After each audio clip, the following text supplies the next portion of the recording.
The Netherlands built its empire on Javanese hunger. When the 19th century began, the Netherlands was struggling. Its empire was crumbling and its treasury was nearly empty after the Napoleonic Wars. But halfway around the world lay Java, fertile, populated and already under Dutch control. And in 1830 a new governor arrived, Johannes van den Bosch. And he had a simple idea. If a colony couldn't pay its taxes in cash, it would pay in crops. And this became known as the cultivation system. Every Javanese village was ordered to give up a fifth of its land, a fifth of its workforce, to grow cash crops for the Dutch state. That's coffee, sugar, indigo, tobacco, all destined for European markets. And in return, the government offered food security and even payment. But the quotas, they were crushing, and the people enforcing them were ruthless. In practice, villages ended up giving even more than 1/5.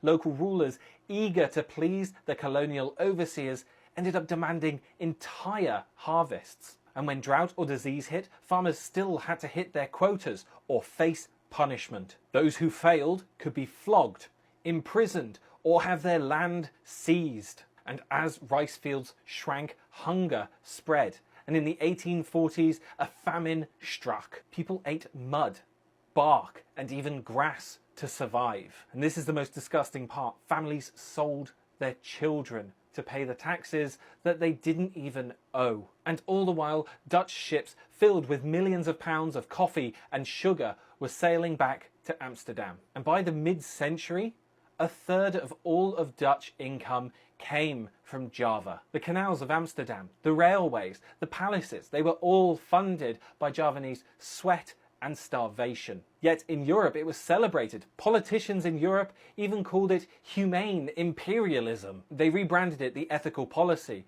saying it uplifted the natives through useful labour. Whole villages were disappearing.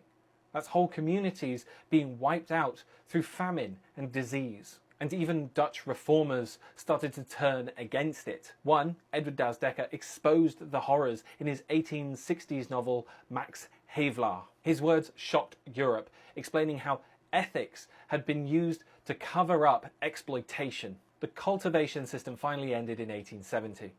But by then, the Javanese people were exhausted and impoverished. But the model lived on. The British used it in India for indigo, and the Belgians used it in the Congo for rubber. Colonial exploitation had found its blueprint, and the Netherlands had called it civilization.